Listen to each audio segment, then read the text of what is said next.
Now next topic is rule of law. Laws क्या होते हैं? लॉज रूल्स का सेट होता है जो कि किसी भी कंट्री में या स्टेट को ये डिफाइन करता है कि वहाँ के जो पीपल है उन्हें क्या करना है और क्या नहीं करना चाहिए।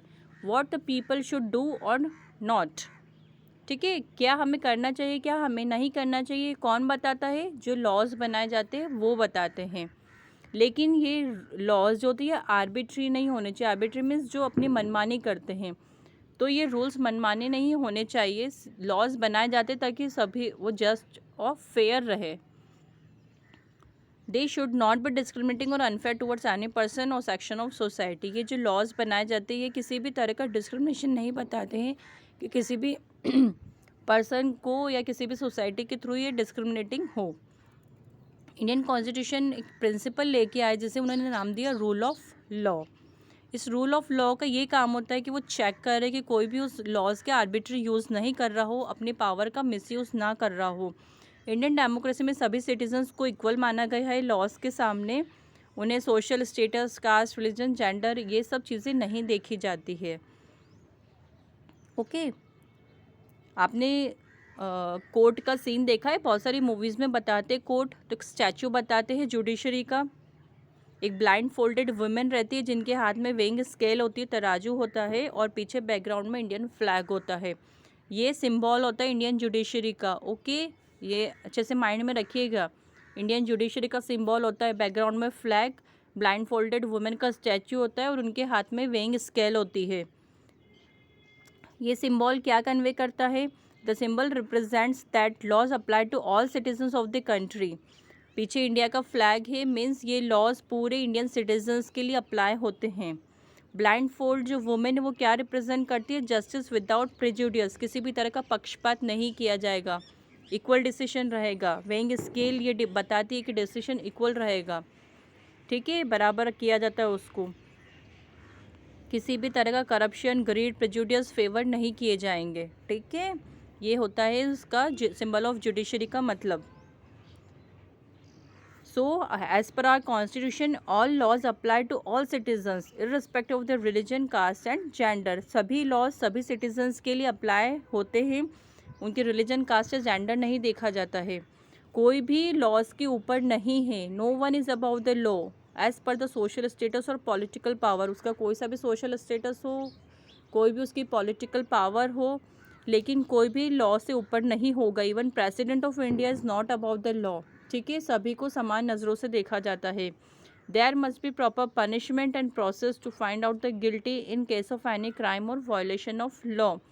उसके लिए प्रॉपर पनिशमेंट बनाए गए हैं, पूरी प्रोसेस फॉलो की जाती है किसी को भी गिल्टी फाइंड आउट करने के लिए। उसके बाद उसके ऊपर केस होता है। ऐसे नहीं किसी को भी पकड़ के जेल में डाल दिया, पहले उसके ऊपर पूरी इन्वेस्टिगेशन की जाती है कि उसने वाकई में कुछ किया है या नहीं, उसके बाद उसके ऊपर एक्शन लिया जाता है। So, for law to be just and fair, it needs to follow procedures to investigate the truth and establish guilt. Only then a person must be declared guilty. Okay? So, there must be proper and suitable punishment for the violation of law. हर laws के according कोई भी law violet होता है तो उसके according punishment भी fix की हुई है। नाउ नेक्स्ट टॉपिक है हमारा structure of courts in India. Indian court का स्ट्रक्चर कैसा होता है? Judiciary is mean to provide justice to average citizen of our country. Judiciary का मतलब क्या होता है? कि जो इंडियन सिटीजन्स है, एवरेज सिटीजन को जस्टिस प्रोवाइड कराना, उन्हें न्याय दिलाना, वो काम होता है जुडिशरी का। They must be accessible to everyone, ये सभी के लिए एक्सेसिबल है चाहे वो कहीं भी रह रहे हों। सो 3 लेवल्स होते हैं हमारे इंडियन कोर्ट के। सबसे लोअर जो लेवल होता है वो होता है डिस्ट्रिक्ट, सिटीज़ या विलेज, मीन्स डिस्ट्रिक्ट कोर्ट, सब ऑर्डिनेट कोर्ट या न्यायपालिका भी कहा जाता है। ये सबसे लोअर लेवल होता है।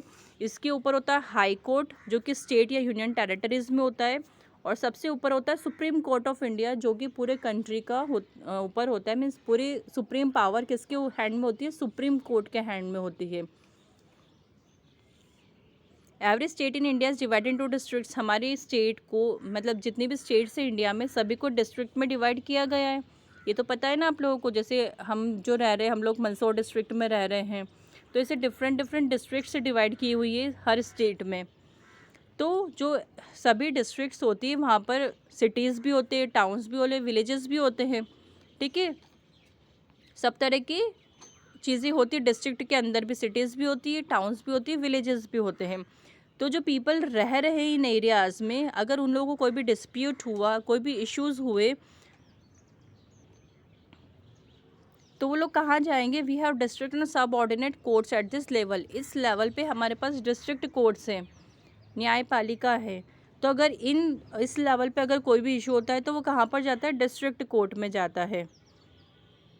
अ डिस्ट्रिक्ट जज heads a district court. District court का हेड कौन होता है? डिस्ट्रिक्ट जज होता है, जो कि वहाँ पर बैठते हैं और वो जस्टिस प्रोवाइड करते हैं।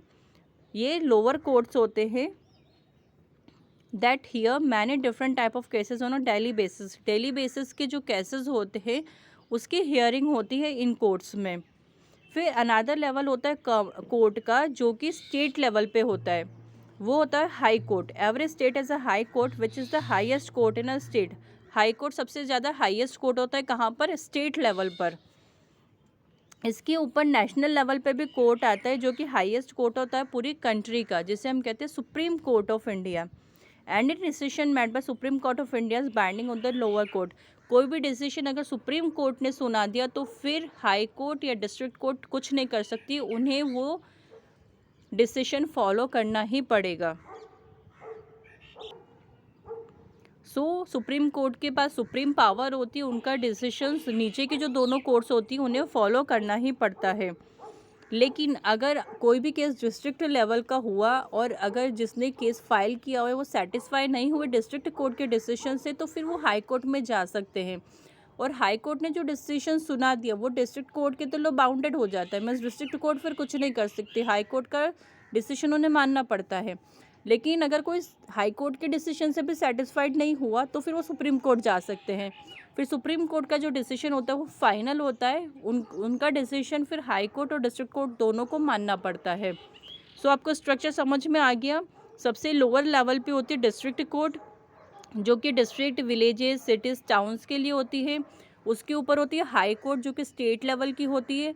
और सबसे ऊपर होती है सुप्रीम कोर्ट, जो कि नेशनल लेवल पे होती है। मीन्स पूरी कंट्री की सुप्रीम पावर किसके हैंड में होती है? सुप्रीम कोर्ट के हैंड में होती है, ठीक है। ये इस टाइप का जो सिस्टम है इसे कहा जाता है एपेलेट सिस्टम या appellate jurisdiction of courts. So in this system person who has got a judgement from lower court and consider it unjust, जो अभी मैंने बताया कि कोई अगर डिस्ट्रिक्ट कोर्ट में केस है, अगर वो वहाँ के डिसीजन से सेटिस्फाइड नहीं है तो फिर वो हाई कोर्ट जा सकते हैं, हाई कोर्ट से भी सेटिस्फाइड नहीं तो फिर वो डिस्ट्रिक्ट कोर्ट सुप्रीम कोर्ट जा सकते हैं। तो इस टाइप के सिस्टम को कहा जाता है एपेलेट सिस्टम। ओके, ये स्ट्रक्चर आपको समझ में आ गया। फिर नेक्स्ट है हमारा ब्रांचेस ऑफ लीगल सिस्टम। जो लीगल सिस्टम है उसके ब्रांचेस के कौन सी होती है और कितनी होती है? 2 टाइप की ब्रांचेस होती है लीगल सिस्टम की। एक होती है सिविल ब्रांच और अनदर होती है क्रिमिनल ब्रांच, ठीक है। 2 ब्रांचेस हो गई, civil and criminal. Civil and criminal दोनों केसेस में डिफरेंस होता है। Our laws define certain activities, behaviour and conduct as criminal. हमारे लॉज में कुछ चीज़ें, कुछ एक्टिविटीज़, कुछ बिहेवियर कैसे कंडक्ट किए गए एज अ क्रिमिनल। जैसे मर्डर किया किसी का, किसी की चोरी की गई, इस टाइप के जो कुछ बिहेवियर है उसे एज अ क्रिमिनल बताया गया है, मीन्स ये क्रिमिनल केस हो गए। और एक टाइप और होता है जिसमें सिविल ऑफेंसेस होता है, मीन्स अगर किसी के कोई फंडामेंटल राइट्स वायलेट हो रहे हैं। फंडामेंटल राइट्स याद है ना, 6 फंडामेंटल राइट्स, उसमें से कोई सा भी राइट अगर वायलेट हो रहा है तो उसे सिविल ऑफेंस कहा जाता है, मीन्स वो सिविल केस हो गया। जैसे कि हमारा राइट टू एजुकेशन वाला राइट है, मीन्स सभी एवरी चाइल्ड को ये राइट है कि वो किसी भी इंस्टीट्यूशन में जाके एजुकेशन ले सकते हैं। लेकिन सपोज़ अगर कोई पुअर चाइल्ड गया किसी अच्छे बड़े स्कूल में और वहाँ पर उन्हें लेने से मना कर दिया कि नहीं, आपकी फाइनेंशियल कंडीशन इतनी अच्छी नहीं है तो हम लोग आपको एडमिशन नहीं देंगे, तो वो उनका राइट टू एजुकेशन वाला राइट वॉयलेट हो रहा है तो फिर वो जाकर केस फाइल कर सकते हैं। तो वो कौन सा केस होगा? सिविल केस होगा। लेकिन अगर किसी का मर्डर हो गया, डाउरी हरसमेंट हुआ, दहेज के लिए जो प्रताड़ित किया जाता है, इस टाइप के जो केसेस होते हैं वो क्रिमिनल केस होते हैं। तो वो कौन सा केस फाइल होगा? क्रिमिनल केस फाइल होगा।